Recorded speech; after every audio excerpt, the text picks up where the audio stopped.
Xin chào các bạn, hôm nay hai chị em Ben đang ăn kem đấy nào. Ben ăn kem gì đấy? Kem dâu à? Hai chị em ăn kem gì đấy con? Kem dâu. Kem dâu à? Celano à?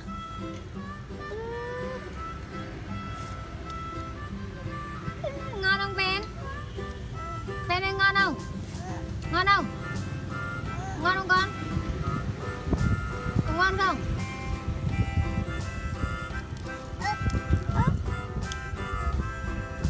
Ben đang ăn kem đấy các bạn ạ. Ben ăn kem. Ôi giời ơi, ngon thế.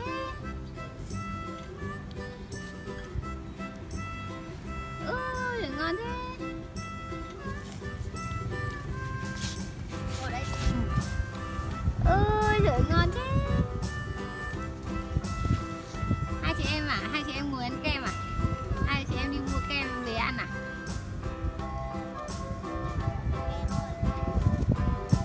Ben ăn kem gì đấy? Kem ốc quế à? Ừ. Có ngon không con? Ngon à? Ăn hết mẹ lại mua nhá. Mua nữa không? Chị cho em cầm cái nào. Cho em cầm cái nào. Cho em cầm tí cho em thích nào. Được rồi. Con bón cho chị đi. Con bón cho chị đi. Nó lại pen. Đến lượt pen nào. Đến lượt chị nào. Đến lượt chị bông nào. Đến lượt pen nào. Xong đến lượt ai? Đến lượt ai? Bông. Đúng rồi. Xong đến lượt ai? Bông. Bông à? Ngon thế. Nào đến lượt bông chưa? Đến lượt bông chứ. Lại đến lượt pen nào. Đến lượt pen em buồn kìa. Wow. Lại đến lượt Ben liếm pen. mồm đi. Ben liếm mồm đi. Chảy. Đến lượt bông để bông mút cho nào. Để bông ăn hộ. Nhưng em không chảy. Ông Ben để tham ăn vạ. Nào đến lượt pen nào.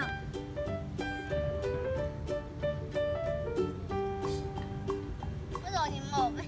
Ăn chung mới vui nhỉ. Nào đến lượt pen nào. Cho pen cầm tí. Chị cho em cầm tí. Bơ bóc đi nhá. Bơ bóc đi cho pen cầm nhá. Con cầm đi. Con đây, con. Để chị bóc hết cho kìa. Chị bóc hết kìa. Ngon quá. Kìa. Đấy. Pen cầm đi. Pen bỏ ăn một miếng không? Pen bó cho chị bông một miếng đi. Ăn đi lên ông ơi, chảy rồi. Rồi đến lượt chị bông nào. Đến lượt chị bông cơ mà. Ông này ăn lắm.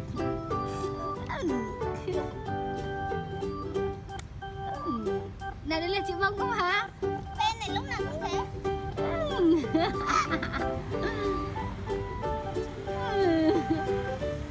Đến lượt chị bông đúng rồi. Yêu ơi, Ben làm gì đấy? Ben ăn gì đấy? Ăn kem à? Kem gì? Đến lượt chị bông cơ mà. Đến lượt con đâu. Cái lưỡi. Ok chị bông nha. Chị bông nha. Em bảo đến lượt em chị đấy.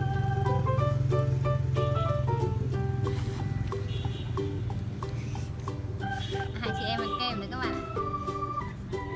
Ông này lúc nào cũng ăn lá lố. Các bạn đem bày rác ở kia thì các bạn phải nhặt đi nhá. Nào đến lượt ai con? Nó thích bông mà. Kìa rớt kìa chị bông rớt. Wow, đến lượt Ben. Wow. Mắt chị bông. Nó bông. Em bắt chị đây.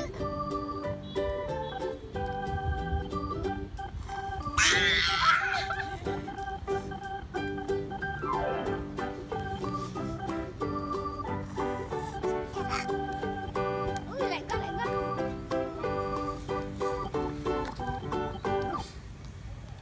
Đến lượt ai? Đấy là chị bông.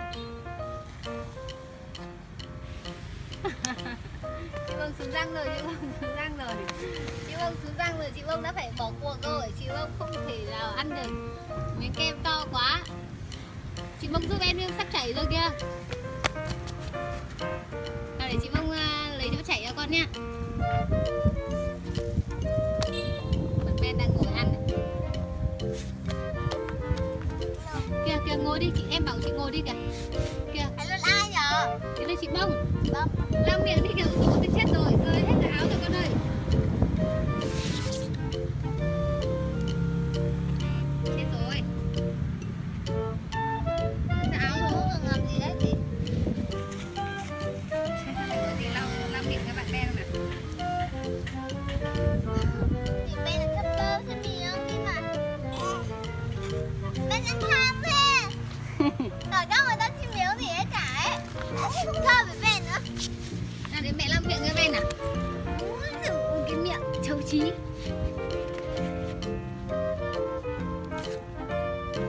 Bạn Ben đang ui dồi ôi, bạn Ben ăn kem kìa. Ui bạn Ben đang cố gắng ăn kem. Ui đấy là chị Bông nào con. Mời chị đi.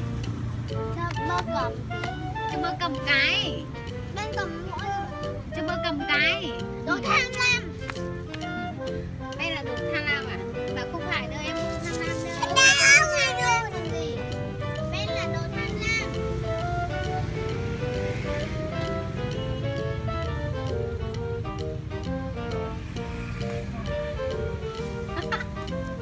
Trời ơi, Ben ăn tham thế. Em cho chị bơ à?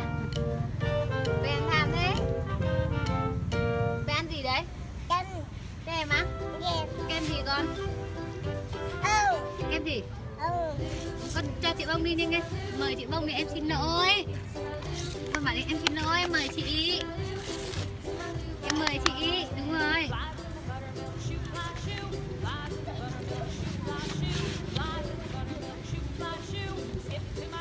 Con mời chị đi.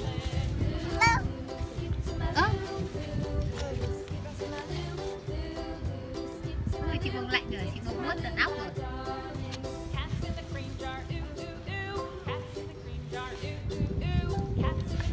Chị Bông bị nuốt tận óc rồi.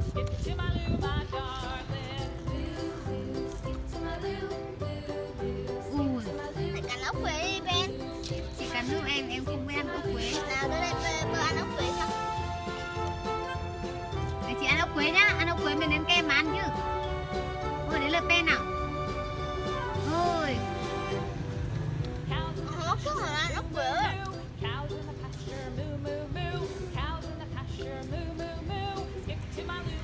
Đấy, nhiều chuyện. ngon không Ben? Ăn ngồi cạnh chị à? Ngồi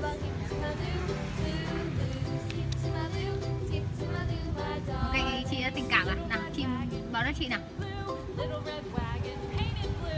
Có chắc là chị ăn ốc quế à?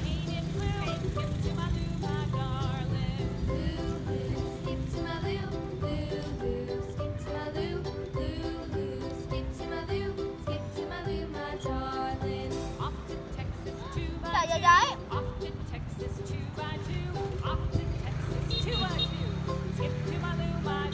Bác qua. Chạy.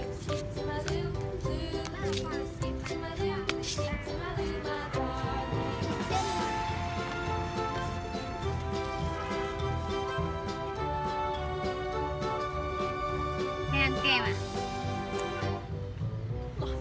Chị Bông giúp em đi, chị Bông giúp em ăn ốc quế đi. Bơ ăn ốc quế. Ông Ben cứ cứ.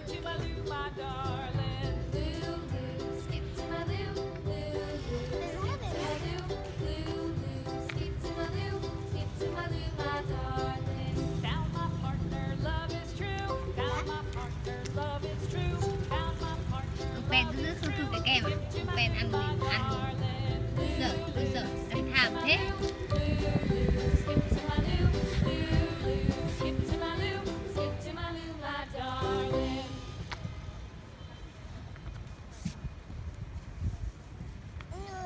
Ngồi á, ngồi ở đây kiến cắn đấy, đi về đi.